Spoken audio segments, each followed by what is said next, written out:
الحمد للہ وکفی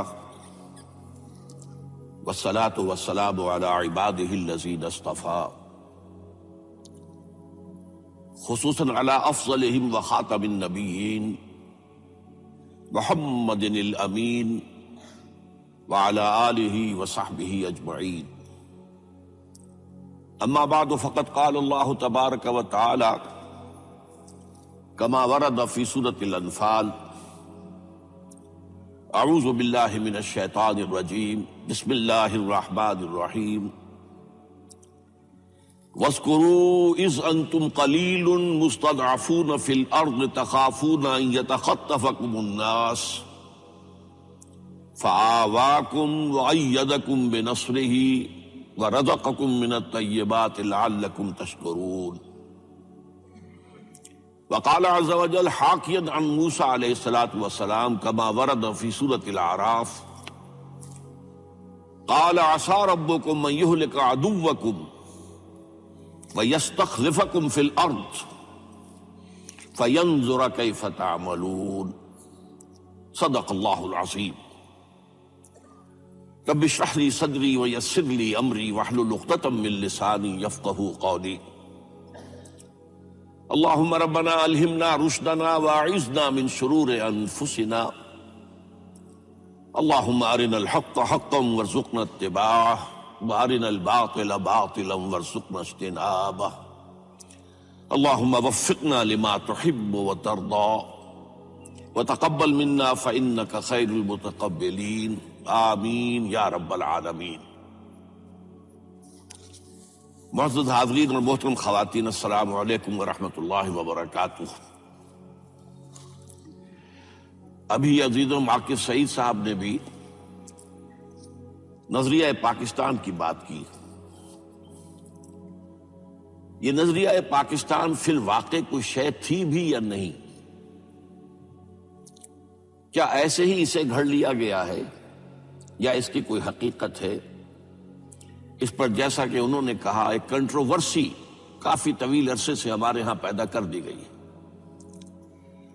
خلط مبحث پیدا ہو جائے تو ایک بات کتنی ہی یقینی ہو اس پر یقین میں ذوف پیدا ہو جاتا ہے. ان حالات میں ضرورت ہے اس بات کی کہ دیکھا جائے پورے تجزیے کے ساتھ، ٹھنڈے غور و فکر کے ساتھ، کہ نظریہ پاکستان نام کی کوئی شے تھی بھی یا نہیں. اگر تھی تو وہ کیا تھا، اور خاص طور پر یہ کہ پھر اس کا خالق کون تھا. ابھی پچھلے دنوں آپ نے بھی اخبارات میں پڑھا ہوگا، الطاف حسین صاحب نے جو ایم کیو ایم کے لیڈر ہیں، خاص طور پر یہ بیان دیا کہ جو لوگ سمجھتے ہیں کہ علامہ اقبال نظریہ پاکستان کے خالق ہے وہ بہت بڑی غلط فہمی میں مبتلا ہے. تو آج ہم چاہیں گے کہ ذرا اس مسئلے کو اچھی طرح سمجھیں،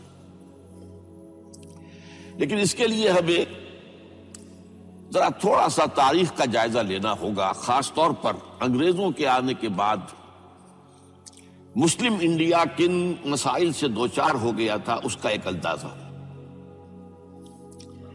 دیکھیے، جب انگریز ہندوستان میں آیا ہے، پہلے وہ تاجر کی حیثیت سے آیا تھا، لیکن 18ویں صدی کے وسط میں اس نے یہاں حکومت پر قبضہ کرنے کے عمل کا آغاز کیا. اس سے پہلے ہندوستان میں مسلمانوں کی حکومت رہی. بعض علاقوں پر، خاص طور پر وہ جو ہمارا اس وقت کا پاکستان ہے، ان علاقوں پر تقریباً 800 برس سے حکومت چلی آ رہی تھی. پورے ہندوستان پر بھی تقریباً 400 برس تک حکومت کی. ظاہر بات ہے کہ مسلمان کا غلبہ تھا، مسلمان حاکم تھا. یہاں کے دوسرے ابنائے وطن جو ہیں وہ محکوم تھے. لیکن عین اس وقت جب کہ انگریز آ رہا تھا، صورتحال کچھ بدل چکی تھی. مرکزی حکومت جو ہے، مغلیہ حکومت، انتہائی کمزور ہو چکی تھی. حضرت اورنگزیب عالمگیر کے انتقال کے بعد زوال کا عمل جو شروع ہوا ہے وہ تقریباً 100 برس میں اپنی انتہا کو پہنچا. یہاں تک ایک وقت وہ بھی آیا کہ کہا گیا ایک محاورے کے طور پر کہ حکومت شاہ عالم از لال قلعہ تا پالم. پالم ایک گاؤں تھا چند میل کے فاصلے پر جہاں پھر ہندوستان کا ہوائی اڈا بنا، پالم ایئرپورٹ. تو گویا کہ شاہ عالم کی حکومت جو ہے وہ لال قلعے سے پالم تک تھی صرف. بقیہ پورے ہندوستان میں طوائف الملوکی، شمالی ہند میں سکھا شاہی، وسطی ہند میں مرہٹوں کی جو بھی دہشت گردی چل رہی تھی. پورا ہندوستان منقسم تھا ریاستوں میں، ان میں مسلمان بھی تھی، ہندو ریاستیں بھی تھیں. اس سب کے باوجود بحیثیت مجموعی مسلمانوں کا پلڑا بھاری تھا. لیکن 1857 کے غدر کے فروغ ہو جانے کے بعد اور ہندوستان کے براہ راست تاج برطانیہ کے تحت آ جانے کے بعد ایک بڑا بنیادی فرق واقع ہوا. اس سے پہلے شمشیر و سنا کا معاملہ چل رہا تھا تو گئے گزرے حالات میں بھی مسلمان کا پلڑا بھاری تھا.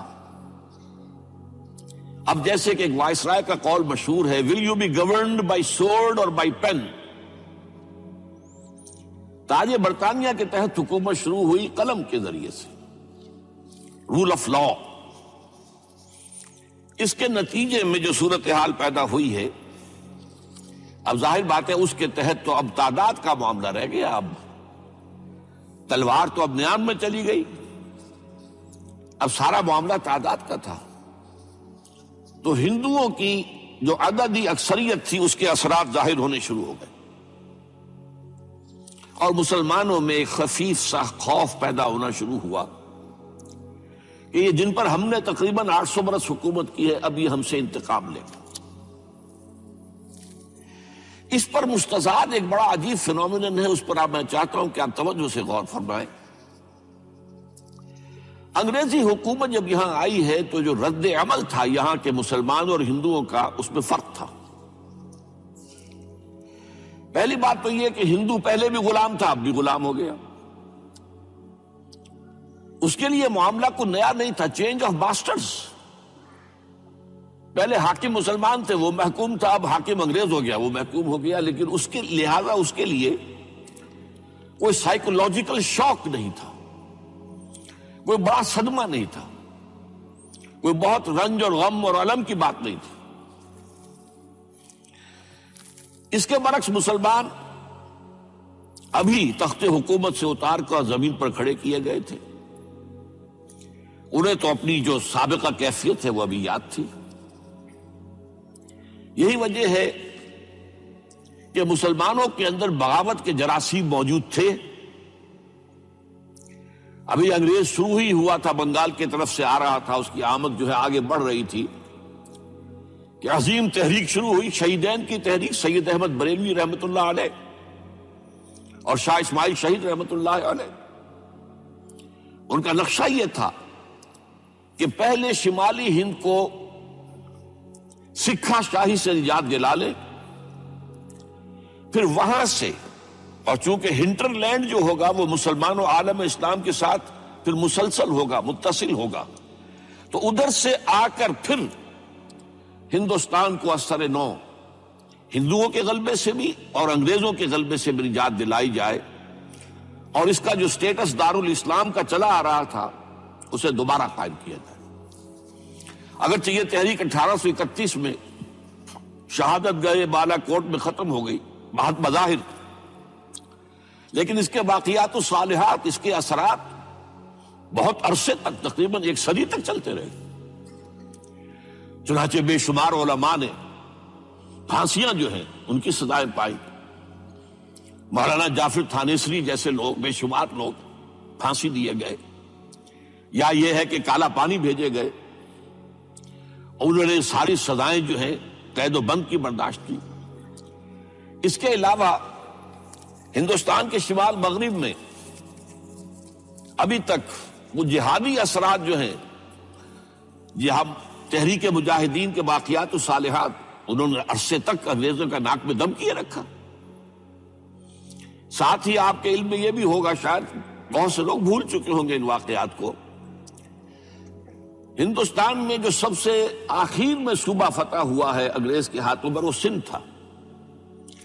لیکن سندھی مسلمان نے انگریز کے اس حکومت کو ذہناً تسلیم نہیں کیا. وہاں بہت بڑی تحریک تھی، ہر تحریک، اس نے مقابلہ کیا ہے. اور یہ 1940s جو ہیں ان کے دوران تک بھی یہ خبریں اخبارات میں پڑھتے تھے. میں بھی اس وقت اخبار پڑھنے کے قابل ہو چکا تھا کہ آج فلاں ریلوے اسٹیشن کو آگ لگا دی ہروں نے، اور آج فلاں تھانے کو جلا دیا ہے، اور آج فلاں یہ کر دیا ہے. اور یہ جو ہمارے پیر پگاڑا صاحب ہیں، ان کے والد صاحب کو پھانسی دی انگریز نے، اور پھر لاش تک نہیں دی، کہیں ان کی قبر کا نشان تک نہیں. اور ان دونوں بھائیوں کو وہ لے گیا انگلستان تاکہ ان کی برین واشنگ کرے اور وہاں کی تہذیب و تمدن کا ان کے اوپر رنگ چڑھائے. یہ کیفیات تھی کہ جس کی وجہ سے انگریز کو مسلمانوں سے خوف تھا، اندیشہ تھا کہ یہ مسلمان جو ہے اپنی کھوئی ہوئی حکومت واپس حاصل کرنے کے لیے کوئی بڑے سے بڑا قدم اٹھا دیں گے. اور یہ مسئلہ میں ذکر کر دوں کہ اس حد تک تھا کہ 20ویں صدی کے آغاز تک یہ سلسلہ ہمیں علماء کی ان تحریکوں کا ملتا ہے. 20ویں صدی کے آغاز میں ریشمی رومال تحریک، حضرت شیخ الہند مولانا محمود حسن دیوبندی رحمت اللہ علیہ، وہ ایک عظیم تحریک تھی. انہوں نے ایک طرف اپنے ایک نائب کو مولانا عبید اللہ سندھی کو بھیجا تھا افغانستان کہ وہ افغانستان کی حکومت کو آمادہ کرے کہ وہ ہندوستان پر حملہ آور ہو. ایک طرف خود تشریف لے گئے تھے حجاز، کیونکہ اس وقت تک وہاں ابھی مدینے میں ترک گورنر موجود تھا، اس کے ذریعے سے تاکہ دارالخلافہ، ابھی خلافت موجود تھی تو دارالخلافہ تک رسائی حاصل کریں کہ وہ بھی کوئی شکل ایسی کرے کہ ہندوستان پر حملہ ہو اور یہاں ہم اندر سے بغاوت کریں اور انگریز کو ختم کریں. وہ تو یہ ہے کہ اس کا راز فاش ہو گیا. اس کے بعد پکڑ دھکڑ ہوئی، حضرت شیخ الہند کو گرفتار کیا گیا حجاز سے، مکے سے، اور رکھا کہاں گیا؟ مالٹا. ذرا اندازہ کیجئے، ایک ہندی مسلمان، اسے ہندوستان لا کر کیوں نہیں جیل میں رکھا؟ وہ اقبال کا جو ایک شعر ہے کہ اقبال کے نفس سے ہے لالے کی آگ تیز، ایسے غزل سرا کو چمن سے نکال دو. تو حضرت شیخ الہند رحمت اللہ علیہ کا معاملہ یہ تھا کہ ان کے نفس تیز سے جو گرمی پیدا ہو رہی تھی، انگریز نے یہاں نہیں رکھا، 4 سال تک مالٹا میں اسیر رکھا اور چھوڑا اسی وقت ہے جبکہ ان کی ٹی بی جو ہے وہ اپنی انتہا کو پہنچ چکی تھی اور انہیں اندیشہ تھا کہ اگر ہماری اسیری کے دوران میں انتقال ہو گیا تو کوئی بہت بڑا جو ہے اس پر رد عمل پیدا ہو سکتا ہے. تو ایک تو یہ جو ہے فرق تھا جس کی بنا پر انگریز جو ہے ہندو کی حوصلہ افزائی کر رہا تھا اور انہیں اپنے سے قریب لا رہا تھا، جبکہ مسلمانوں کو دور رکھ رہا تھا اور مسلمانوں سے کشیدہ تھا. ایک دوسرا فیکٹر اور بھی تھا، ہندو کا اپنی تہذیب، اپنے فکر، اپنے فلسفے سے تعلق بڑا پرانا ہو چکا تھا. آپ کو معلوم ہے کہ مسلمانوں کے دور حکومت میں سرکاری ملازمتوں کے لیے ہندوؤں کو بھی فارسی پڑھنی پڑتی تھی. جیسے اس کے بعد جب انگریز آ گیا تو ہم نے انگریزی پڑھی. اب جہاں فارسی جو ہے پڑھی جاتی ہو وہاں اس کے ثقافتی اثرات کیسے موجود نہ ہوں گے؟ لہذا ان کا معاملہ یہ تھا کہ وہ اپنا جو اصل تہذیب اور تمدن کا معاملہ تھا اس سے بہت فاصلے پر آ چکے تھے. لہذا جب انگریز نے یہاں کلچرل ریولیوشن کا آغاز کیا، اب نظام تعلیم کے ذریعے سے ان ہندیوں ہندوستان کے رہنے والوں مسلمانوں اور ہندوؤں کے دماغ اور ان کے فکر اور سوچ کو بدلا جائے، ان کے ذہن کے اندر تبدیلی لائی جائے. اور لارڈ میکالے جو اس پورے نظام تعلیم کا جو ہے بانی تھا، اس نے کہا تھا کہ ہمارے نظام تعلیم کا مقصد یہ ہے کہ ہندوستانی جو ہے وہ اپنی چمڑی کی رنگت کے اعتبار سے تو ہندوستانی رہ جائیں لیکن اپنے ذہن اور فکر اور تہذیب، اپنی معاشرت کے اعتبار سے وہ یورپی بن جائے. اس کلچرل ریولیوشن کا بھی ہندو نے استقبال کیا. فوراً انگریزی پڑھنی شروع کر دی، فوراً ان کے علوم پڑھنے شروع کر دیے. جبکہ اس کے مقابلے میں مسلمانوں میں ایک تقسیم ہو گئی. مسلمانوں میں علماء کا ایک بہت مؤثر طبقہ وہ تھا جس نے ٹوٹل بائیکاٹ کیا. یہ جس کا پھر بہت بڑا مرکز دیوبند بنا ہے. نہ انگریزی پڑھیں گے، نہ انگریزی علوم سیکھیں گے، نہ انگریزی تہذیب و تمدن کا کوئی رنگ اپنے اندر آنے دیں گے. یہ ٹوٹل بائیکاٹ. یہ معاملہ جو ہے اس حد تک جا رہا تھا، اور اس سے جو فرق واقع ہو رہا تھا کہ ہندو نکل رہا تھا آگے، ملازمتوں میں آگے جا رہا ہے، انگریز کا تقرب اسے حاصل ہو رہا ہے، اس کی سرکار دربار میں رسائی ہو رہی ہے، اور مسلمان دور ہوتا چلا جا رہا ہے. کہ مشہور مصنف ہے W ہنٹر، جس نے کتاب لکھی تھی اور انڈین مسلمانز، اس میں اس نے لکھا اگر یہی صورتحال برقرار رہی تو ہندوستان میں مسلمان یا تو منڈیوں کے اندر پلے دار اور مزدور رہ جائیں گے، یا سرکاری دفتروں میں اگر ہوں گے بھی تو چپڑاسی ہوں گے، یا زیادہ سے زیادہ دفتری ہوں گے. بس اس کے علاوہ ان کا کوئی سٹیٹس جو ہے برٹش انڈیا میں نہیں ہوگا. اس موقع پر پھر منظر عام پر ایک شخصیت آئی جس کا نام سر سید احمد خان. بڑی عظیم شخصیت، اس میں کوئی شک نہیں. ہمیں ان سے بہت سی باتوں میں اختلاف بھی ہے. وہ جہاں تک ایک محب قوم مسلمان تھے، مسلمانوں کی محبت ان کے دل میں تھی، اور انتہائی اس کے لیے دردمند تھے، اس میں کوئی شک نہیں. لیکن وہاں انہوں نے مفسر کی حیثیت سے اور متکلم کی حیثیت سے جو باتیں کی ہیں وہ ہمارے لیے یقیناً بہت تکلیف دہ. لیکن بہرحال ان کا یہ معاملہ، انہوں نے دو کام کیے.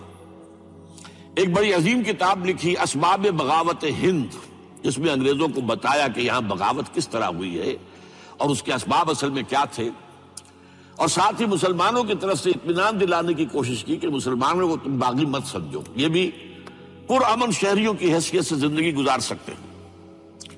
اور دوسرے انہوں نے کہا کہ مسلمانوں انگریزی پڑھو، ورنہ تمہارا وہی حال ہو جائے گا جو ہنٹر نے کہا ہے. انگریزی پڑھو، انگریزی علوم پڑھو، انگریزی تعلیم سیکھو، نئے سائنس آ رہی ہے وہ سیکھو. ان چیزوں میں جو چیزیں غلط ہوں انہیں رد کر دو، جو صحیح ہوں انہیں اختیار کرو. بہرحال اس کی وجہ سے بھی جیسا کہ میں نے کہا مسلمان تو منقسم ہو گئے. انگریز کے کلچرل ریولوشن کو قبول کرنے کے اعتبار سے ہندو نے یکسو ہو کر قبول کیا. تو ہندوؤں کا معاملہ جو ہے وہ انگریزوں نے بھی ان کی زیادہ دلجوئی کی، انہیں اپنے قریب کیا، تقرب عطا فرمایا، مسلمانوں کو دور رکھا.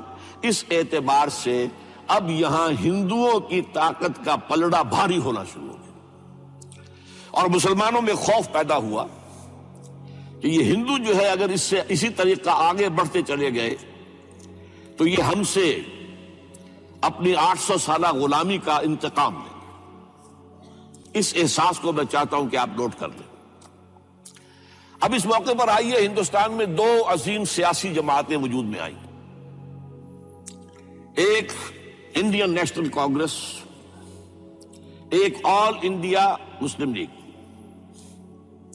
عجیب بات یہ ہے کہ انڈین نیشنل کانگریس کا قائم کرنے والا ایک انگریز تھا، مسٹر ہیوم، ایک ریٹائرڈ سول سروینٹ.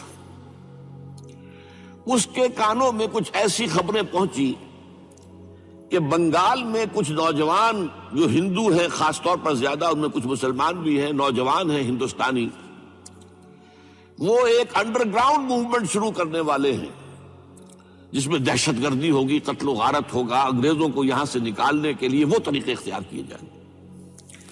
اس نے اس وقت کا وائس رائے تھا، اس سے بات کی، لارڈ لیٹن، اور تجویز پیش کی کہ یہاں ہندوستانیوں کی ایک جماعت جو ہے ایسی قائم ہونی چاہیے کہ وہ دستوری طور پر، قانونی طور پر، پرامن طور پر جو بھی اپنے حقوق حاصل کرنا چاہے اس کے لیے جد و جہد کرے. وہ میدان کھول دیا جائے تاکہ یہ انڈر گراؤنڈ موومنٹ جو ہے اور دہشت گردی کی تحریک جو ہے اس کا ذرا سدباب کیا جا سکے. لارڈ لیٹن نے اور اس کے بعد لارڈ ڈفرن نے اس کی سرپرستی کی، اور اس کی محنت کے ذریعے سے 1885 میں پونا کے مقام پر آل انڈیا نیشنل کانگریس کا قیام عمل میں آیا. اب اس کے ساتھ دیکھیے مسلم لیگ، یہ 21 سال بعد وجود میں آئی ہے، اور اس کا پس منظر بھی یہ ہوا کہ انگلستان میں لبرل پارٹی کی حکومت قائم ہو گئی. لبرل پارٹی جو ہے، جیسا کہ اس کے نام سے ظاہر ہے لبرل، اس کے اندر کچھ جو انسانی تصورات ہیں وہ نسبتاً زیادہ تھے، اور وہاں بات ہونے لگی کہ ہندوستانیوں کو بھی کچھ حقوق دیے جائیں اور انتظامی معاملات میں، حکومت کے معاملات میں شریک کیا جائے. کچھ کونسلیں بنائی جائیں، وائسرائے کے ساتھ کاؤنسل ہو، گورنرز کے ساتھ کاؤنسل ہو، جو اس طریقے سے حکومت جو ہے ان کو اور عوام کے درمیان وہ ایک پل کا کام دے سکے. اس اعتبار سے ایک تشویش پیدا ہو گئی بہت شدید کہ اگر ان کونسلوں میں یہ ون مین ون ووٹ کے حساب سے اگر نمائندگی ہونی شروع ہو گئی تو مسلمان تو بہت پیچھے رہ جائے گا، دب جائے گا، مستقل غلام ہو جائے گا ہندو کا. سر سید احمد کے رفیق کار تھے نواب محسن الملک. یہ تشویش سب سے پہلے ان کے دل میں پیدا ہوئی. اس کے ساتھ ہی علی گڑھ ہی کے ایک رئیس تھے حاجی محمد اسماعیل. ان دونوں نے مل کر بہت سے مسلمان زعماء سے رابطہ قائم کیا، اور پھر سب کے مشورے سے، چونکہ علی گڑھ کالج کا پرنسپل انگریز تھا، وائس رائے اس وقت شملہ میں تھا، اور یہ جو پرنسپل تھا یہ بھی شملے میں تھا، اس کے ذریعے سے ملاقات کا وقت لیا. چنانچہ ایک وفد شملہ، یہ مشہور ہے، بڑا لینڈ مارک ہے مسلمانان ہند کی تاریخ کے اندر، بہت اہم ہے یہ. تو وہاں پر یہ مشورہ پیش ہوا، اور وہاں پر انہوں نے دو باتیں رکھی. ایک تو وہی کہ مسلمانوں کی وفاداری کا یقین دلایا، مسلمانوں سے آپ خطرہ محسوس نہ کریں یا اندیشہ محسوس نہ کریں، ہم آپ کی حکومت کو تسلیم کرتے ہیں، اور یہ جو گورنمنٹ بائی پین اب ہو رہی ہے ہم اس کے ساتھ پوری طریقے سے شامل ہیں. اور دوسرے یہی بات انہوں نے کہی کہ کاؤنسلوں کی نمائندگی میں، اور یہ کہ اگر اسی طرح کے کچھ اور ادارے بنے، اس میں اگر نمائندگی جو ہے ون مین ون ووٹ کے اصول پر ہوئی تو مسلمانوں کے ساتھ بہت زیادہ ناانصافی ہوگی، اس میں اس کا لحاظ رکھا جانا چاہیے. لارڈ ڈفرن نے اس کا جواب جو ہے بہت مثبت دیا. میں اس کا اقتباس پڑھ کر سنا رہا ہوں آپ کو. یہ وی پی مینن کی کتاب ہے، transfer of power in India. Lord different نے کہا، مجھے آپ ہی کی طرح اس امر کا یقین ہے کہ بر صغیر میں انتخاب کے ذریعے زندگی کا ہر وہ طریقہ بری طرح ناکام ہوگا جس میں محض ایک فرد ایک ووٹ کا اصول کار فرما ہو، اور بر صغیر کی آبادی کی مختلف قومیتوں کے عقائد اور روایات کا خیال نہ رکھا جائے. گویا کہ وہ مسلم وفد کا جو نقطہ نظر تھا لارڈ ڈفرن نے قبول کیا.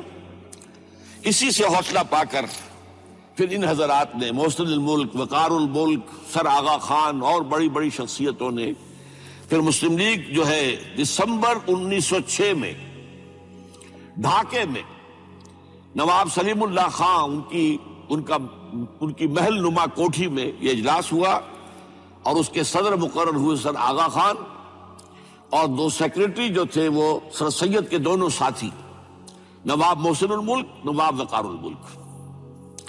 اب اس قصے کو ذرا یہاں چھوڑ کر آگے آئیے. دو عظیم شخصیتیں مسلمانوں نے ہند کے اندر پیدا ہوئی. ان دونوں کو ہم کہہ سکتے ہیں کو فاؤنڈرز آف پاکستان. ایک علامہ اقبال جو مفکر، فلسفی، دانشور، شاعر، اور دوسرے مسٹر ایم اے جناح. میں وضاحت کر دوں کہ میری تقریر کے اس حصے میں لفظ قائد اعظم استعمال نہیں ہوگا. قائد اعظم وہ بعد میں بنے، ایک طویل عرصے تک وہ مسٹر ایم اے جناح تھے. اس کی میں کچھ تھوڑی سی تشریح ابھی آپ کے سامنے کر دوں گا. تو اس دور کے حوالے سے جب بات ہوگی تو میں مسٹر جناح یا مسٹر ایم اے جناح کہوں گا، قائد اعظم نہیں. تو دوسری طرف مسٹر ایم اے جناح تھے جو بیرسٹر تھے، وکیل تھے، اور ساتھ ہی ایک سیاسی کارکن بھی تھے. ان کی شخصیتوں کے بعض پہلو جو ہے بہت دلچسپ ہے، بہت مختصر میں اس کا اشارہ کر رہا ہوں. دونوں بہت ہی یوں سمجھیے کہ قریبی ہم عصر۔ علامہ اقبال جو ہے مسٹر جناح سے صرف 10.5 مہینے چھوٹے تھے۔ جناح صاحب کی پیدائش ہو رہی ہے 25 دسمبر 1876 کو، اور علامہ اقبال کی 9 نومبر 1877 کو، 10.5 مہینے کا فرق ہے۔ مقام جو ہے پیدائش کا اقبال کا تو طے ہے سیالکوٹ، اس میں کوئی اختلاف نہیں۔ جناح صاحب کے مقام پیدائش کے بارے میں اگرچہ عام طور پر کہا جاتا ہے کراچی، لیکن حیدرآباد سندھ میں یونیورسٹی کے ساتھ ملحق ہے انسٹیٹیوٹ آف سندھولوجی۔ وہاں کے محققین کا فیصلہ ہے اور تحقیق کے بعد کہ وہ جھرک ایک مقام ہے ٹھٹھا کے قریب، وہاں پیدائش ہوئی تھی۔ بہرحال اس مسئلے کو چھوڑ دیجئے، کوئی دلچسپی اس کی کوئی اہمیت نہیں ہے۔ ایک البتہ بات ذرا دلچسپی کی بھی ہے، علامہ اقبال کے بارے میں معلوم ہے ان کا پس منظر خاندانی جو تھا وہ کشمیری پنڈت، کوئی اختلاف نہیں۔ ایم اے جناح کے پس منظر کے بارے میں اختلاف، عام طور پر مشہور ہے کہ وہ اسماعیلی کھوجے تھے، لیکن مجھے ایک عجیب اقتباس ملا ہے۔ یہ 1964 میں آپ بیتی نمبر شائع کیا تھا ماہنامہ نقوش نے، 1200 صفحے کا۔ اس میں تمام مشاہیر کی زندگی کے حالات ان کے اپنے تحریر سے یا اپنے قول کے حوالے سے بڑی خوبصورتی سے جمع کیے گئے۔ اس میں مسٹر جناح کا قول یہ ہے کہ میں اصل میں منگومری کے علاقے کے راجپوت ایک خاندان کی نسل سے ہوں۔ اس میں ان کا قول سنا دیتا ہوں، میرے پاس اس کی یہ فوٹو سٹیٹ موجود ہے۔ میں پنجابی راجپوت ہوں، کئی پشتیں گزری، میرے ایک جد کاٹھیا واڑ چلے گئے تھے، وہاں انہوں نے ایک خواجہ لڑکی سے شادی کر لی تھی اور انہی کے خاندان میں مل گئے تھے۔ اس وقت سے ہم لوگ کھوجوں میں شمار ہونے لگے۔ میرے وہ جد جو کاٹھیا واڑ چلے گئے تھے ضلع منگومری کے رہنے والے تھے۔ اب اس کا حوالہ کیا ہے؟ یہ بات قائد اعظم کے منہ سے اس وقت نکلی جب نواب صاحب باغپت نے کہا کہ آپ کا خاندان تو تجارت پیشہ ہے، پھر آپ میں یہ گھن گرج کہاں سے آئی؟ تو اس کے جواب میں قائد اعظم نے فرمایا کہ میں اصل میں اسماعیلی کھوجا نہیں ہوں، بلکہ میری رگوں میں جو خون ہے وہ راجپوت کا ہے۔ اور اس کے راوی ہے صغیر احمد عباسی، پرائیویٹ سیکریٹری نواب صاحب چھتاری۔ بہرحال یہ ایک دلچسپی کی بات تھی اور کوئی اہمیت اس کی خاص نہیں ہے۔ البتہ ایک اور بات جس کی اہمیت ہے، علامہ اقبال کے خاندانی اثرات میں مذہبی روح، مذہبی جذبہ جو ہے وہ بڑا گہرا تھا۔ ان کے والد شیخ نور محمد صوفی مزاج بزرگ تھے، نماز روزے کی پابندی والی معاملہ تو تھا ہی 100%، لیکن ان کا مزاج صوفیانہ تھا۔ والدہ بہت نیک۔ پھر ان کی ابتدائی تعلیم جو ہے جس ماحول میں ہوئی ہے، علامہ میر کاشمیری بہت بڑے عالم، بہت بڑے جو ہے مدرس، ان کا فیض حاصل ہوا ہے۔ تو یہ اقبال کی تربیت کے اندر، ابتدائی تربیت کے اندر مذہب کا حصہ کافی تھا۔ ایسی کوئی چیز محمد علی جناح کے معاملے میں ہمارے علم میں نہیں ہے۔ جناح پونجا ان کے والد تھے اور ایک عام درجے کے کاروباری تھے، چمڑے کا کاروبار کرتے تھے، لیکن اس میں شک نہیں کہ ذہانت، فطانت، محنت، مشقت میں محمد علی جناح بہت آگے تھا، بہت آگے تھا۔ اس نے 16 سال کی عمر میں میٹرک تو کیا، لیکن پھر ذرا غور کیجئے 20 سال کی عمر میں انگلستان سے بیرسٹری کر کے واپس آ گیا، 20 سال کی عمر میں، اور آتے ہی پریکٹس شروع کی کراچی میں۔ کراچی میں پریکٹس نہیں چل سکی، جمی نہیں، تو پھر چلے گئے بمبئی، اور بمبئی میں ان کی پریکٹس جو ہے وہ جم گئی۔ اب یہاں سے معاملہ جو آگے کا ہے وہ بہت اہم ہے۔ محمد علی جناح کا مزاج بنیادی طور پر سیکولر اور نیشنلسٹ تھا۔ چنانچہ 1906 میں جب مسلم لیگ قائم ہوئی ہے، وہ مسلم لیگ میں شامل نہیں ہوئے۔ ان کا کہنا یہ تھا کہ اس کا نصب العین بلند نہیں ہے، اس کا مقصد اعلیٰ نہیں ہے۔ یہ کیا؟ یہ صرف اپنی جداگانہ نمائندگی کے حصول پر اور انگریز کو اپنی وفاداری کا یقین دلانا یہ کوئی اونچا نصب العین تو نہیں ہے۔ اس کے بجائے وہ کانگریس میں تھے، اور دادا بھائی نورو جی جو صدر تھا کانگریس کا، اس کے سیکریٹری تھے۔ اس کے بعد بھی 7 برس تک وہ مسلم لیگ میں شامل نہیں ہوئے۔ 1913 میں جب مسلم لیگ نے بھی خود اختیاری کے حصول کو اپنا نصب العین بنا دیا، تب مسلم لیگ میں شامل ہوئے، اور وہ بھی مولانا محمد علی جوہر کے بہت اصرار پر۔ اس کے بعد بھی 1920 تک انہوں نے ڈوول ممبرشپ برقرار رکھی، کانگریس کے بھی مسلم لیگ کے بھی، اور اس پورے عرصے میں ان کا سارا رول یہ تھا کسی طرح ہندوؤں اور مسلمانوں کے درمیان مصالحت ہو جائے، کسی طرح کوئی فارمولہ طے ہو جائے جو ایگریڈ اپون ہو، جس سے مسلمانوں کی تشویش بھی ختم ہو، انہیں بھی کچھ اطمینان ملے کہ ہمارا مستقبل جو ہے وہ بہت خطرے میں نہیں ہے، ہمیں کوئی اطمینان حاصل ہو جائے۔ اس کے لیے کوئی فارمولہ بنے، کسی طریقے کی محنت کی جائے، اس کے لیے جو سر توڑ کوشش انہوں نے کی ہے۔ اور جان لیجئے کہ ان کے ذہن کے اندر، جیسا کہ میں نے کہا ہے، وہ انداز جو ہے وہ سیکولر اور نیشنلزم کا بہت گہرا تھا۔ ان کو ان کی ان خدمات کے طفیل میں کہا گیا ایمبیسڈر ہندو مسلم اتحاد کا سفیر، اور یہ کہنے والا کون؟ گوکھلے۔ لیکن یہ کہ انہیں قدم قدم پر مایوسی کا سامنا کرنا پڑا۔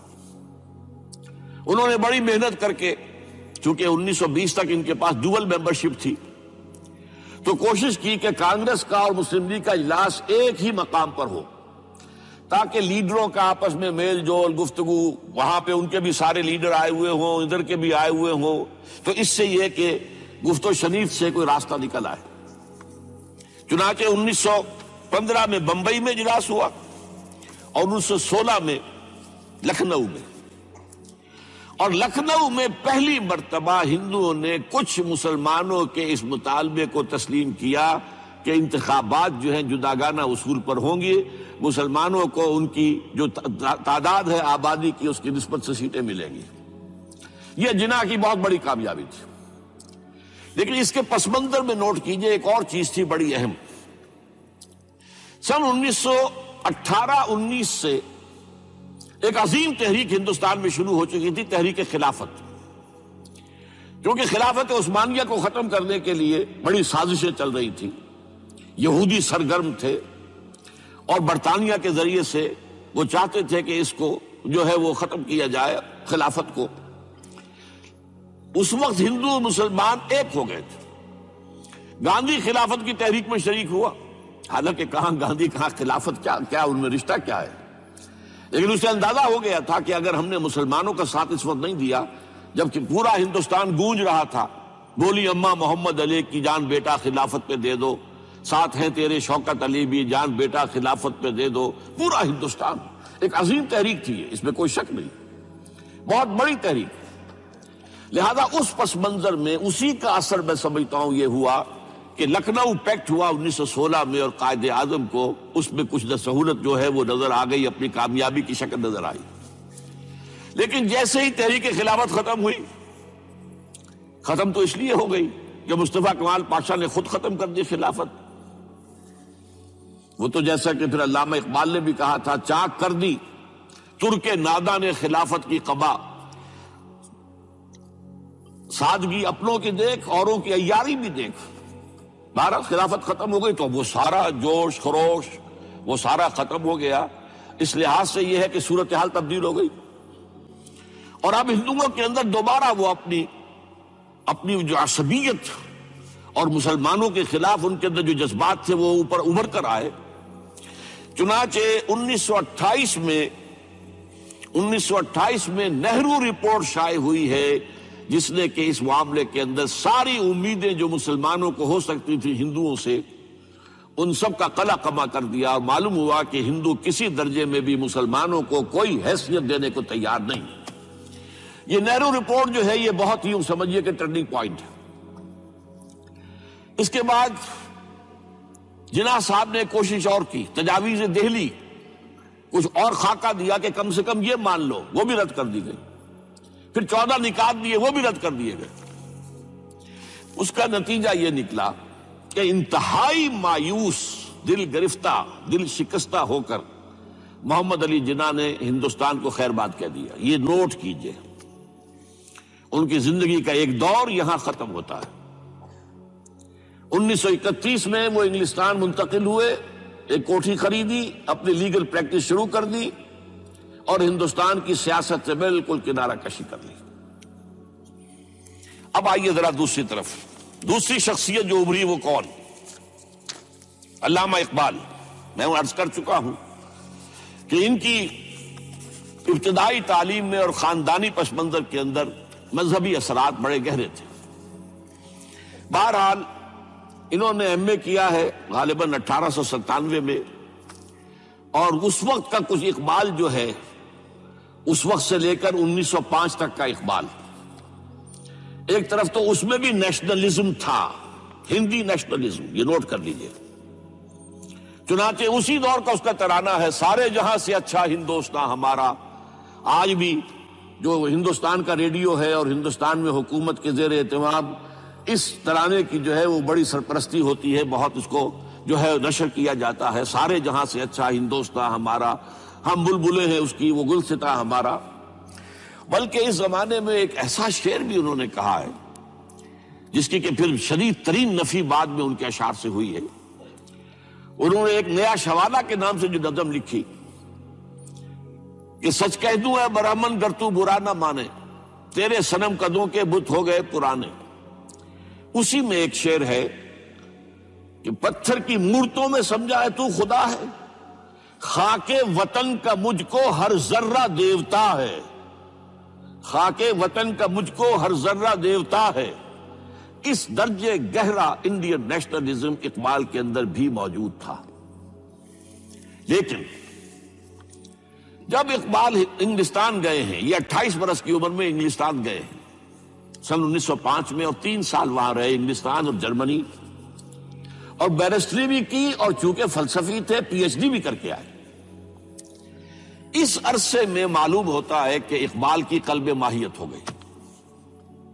یہ میرا ایک تجربہ ہے، بڑا پرانا ہے، میرا مشاہدہ تھا۔ 1970 میں پہلی مرتبہ میں انگلستان گیا تھا، میرے چھوٹے بھائی وہاں زیر تعلیم تھے، انہوں نے بلایا تھا۔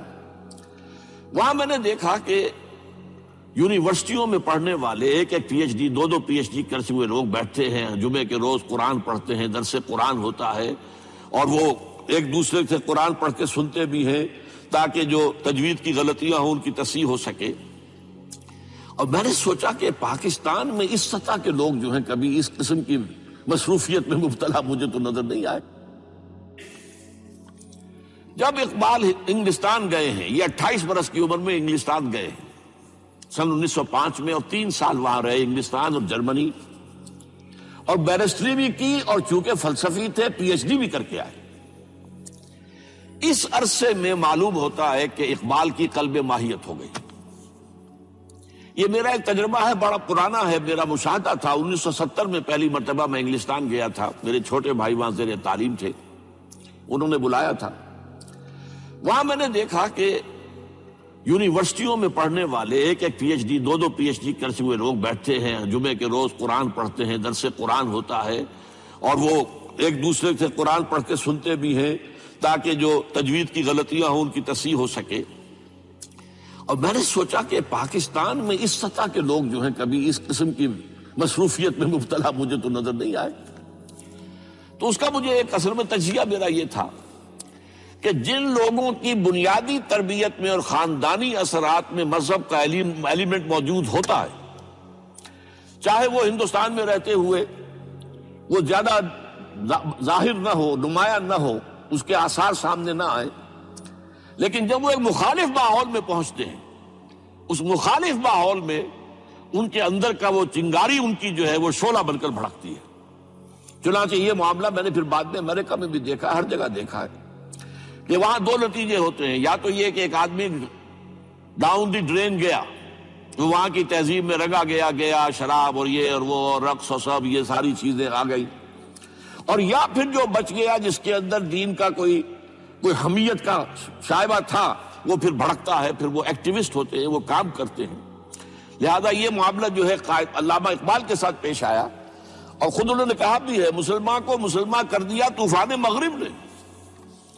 وہاں سے جب یہ واپس آئے ہیں تو اب نوٹ کیجئے 1908 سے 1930 تک یہ جو 22 برس ہیں، علامہ اقبال نے کیا کیا نوٹ کیجئے، وہ آپ جانتے بھی ہیں، میں صرف گنوا رہا ہوں۔ اسلام کے نظام فکر اور فلسفہ اور حکمت کو بیان کیا، اپنی شاعری کے ذریعے سے بھی، اپنی نثر کے ذریعے سے بھی۔ قرآن کی ایک نہایت جدید اور بہت عمدہ تفسیر، اگرچہ تفسیر کے نام سے آپ کو کہیں تفسیر اقبال نہیں ملے گی، لیکن کلام اقبال خود تفسیر ہے۔ وہ دعویٰ کرتا ہے کہ میرے پیغام میں سوائے قرآن کے اور کچھ نہیں ہے۔ گر دلم آئی نئے بے جوہرست ورب حرفم غیر قرآن مزمرست پردہ ناموس فکرم چاک کن ای خیابہ راز خارم پاک کن۔ یہ مناجات بحضور سرور کائنات صلی اللہ علیہ وسلم، وہ کہتے ہیں کہ اے اللہ کے نبی، اللہ کے رسول، اگر میرے پیغام میں کہیں قرآن کے سوا کوئی شے شامل ہو گئی ہے میری شاعری میں تو آپ میرے فکر کا پردہ چاک کر دیجیے۔ روز محشر خار و رسوا کن مرا، اور قیامت کے دن مجھے ذلیل و خوار کیجیے گا، اور بے نصیب از بوسہ پاکن مرا، اور مجھے اپنی قدم بوسی سے محروم کر دیجیے گا۔ یہ بات کہہ رہا ہے، اس کا دعویٰ ہے، اس نے جو کچھ کہا قرآن سے کہا۔ اس کی شاعری جو ہے میرے نزدیک، اور میں نے تو اپنی جو سورسز گنوائی ہیں کہ میں نے جو قرآن مجید کا فکر یا سوچ جو بھی آپ اسے کہیں، جو تھوڑا بہت مجھے میسر ہوا ہے، ان میں نے 8 اشخاص کو نمایاں طور پر بیان کیا ہے۔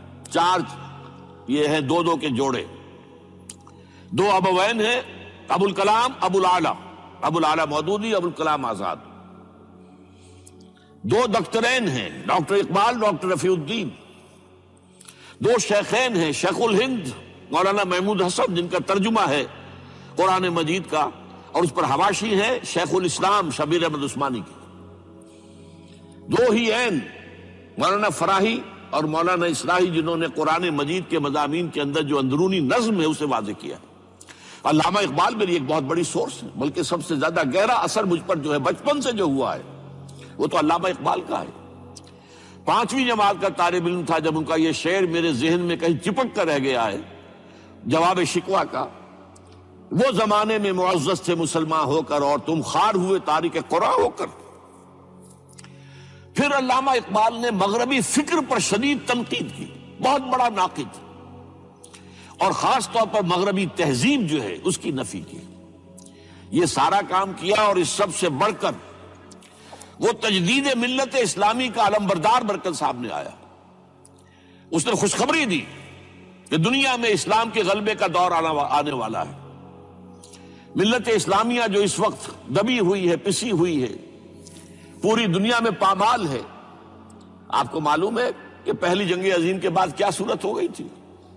سلطنت عثمانیہ کے جب دھجیاں بکھیر دی گئی، اور کولونیل امپیریلزم جو ہے پورے عالم اسلام پر حکمران تھا، پورا عالم اسلام جو ہے محکوم، اگرچہ یہ دبے ہوئے ہیں، پسے ہوئے ہیں، گرے ہوئے، لیکن ان کا دوبارہ غلبہ ہوگا، یہ ابھریں گے، ملت اسلامیہ کی تجدید ہوگی، اسلام کی نشأت ثانیہ ہوگی، اسلام کے روشن مستقبل کے مبشر بن کر علامہ اقبال سامنے آئے۔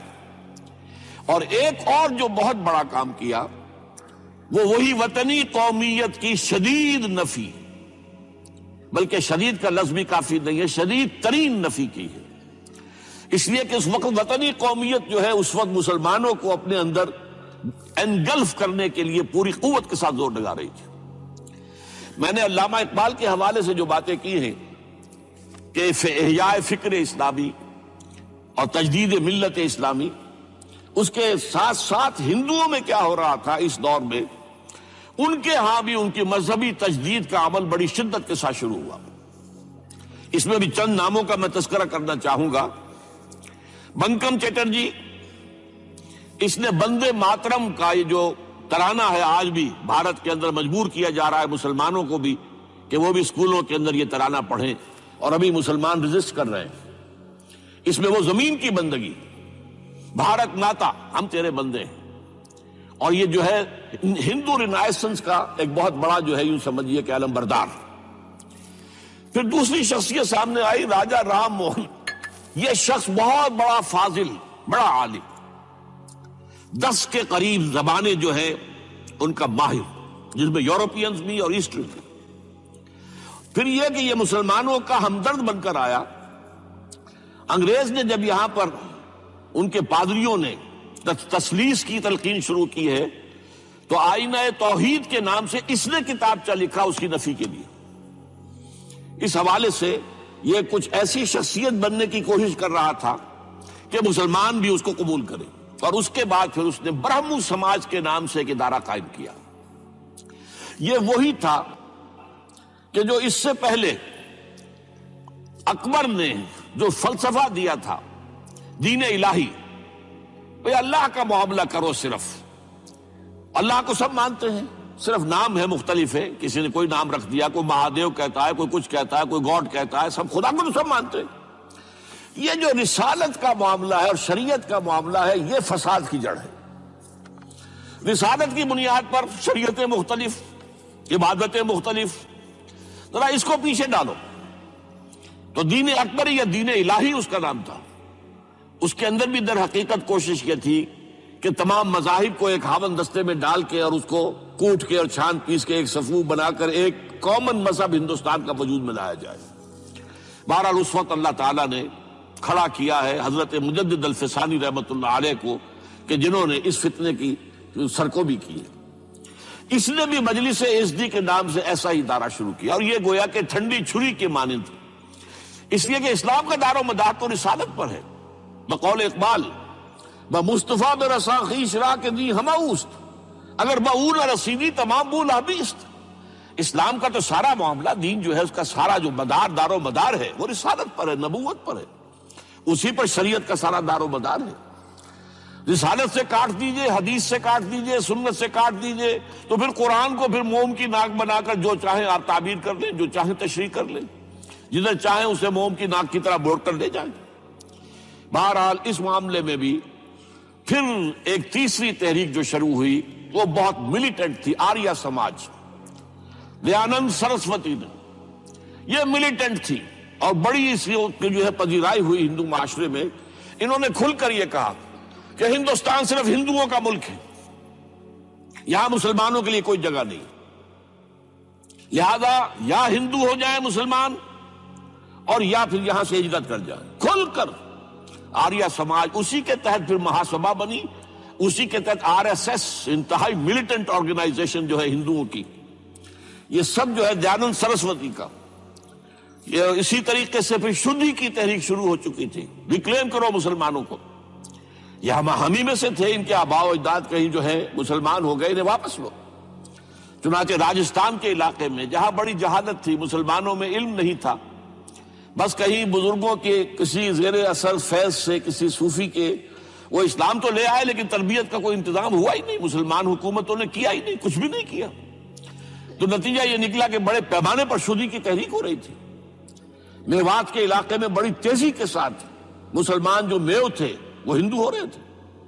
اسی پر تحریک اٹھائی ہے مولانا الیاس رحمۃ اللہ علیہ نے، ان کا مقابلہ کرنے کے لیے، اس تحریک کا، اس شدھی کی تحریک کا مقابلہ کرنے کے لیے یہ تبلیغی جماعت کا نظام بنایا تھا کہ بس 6 باتیں لو اور جاؤ، دیہات میں جاؤ، چنے لے کر، گڑ لے کر جاؤ، کسی کا کھانا نہ کھاؤ، اپنا کھانا کھاؤ، کوئی تنخواہ نہیں، اور دین کی تبلیغ کرو۔ یہ نظام ان کا در حقیقت اسی شدھی کی تحریک کے جواب میں شروع ہوا۔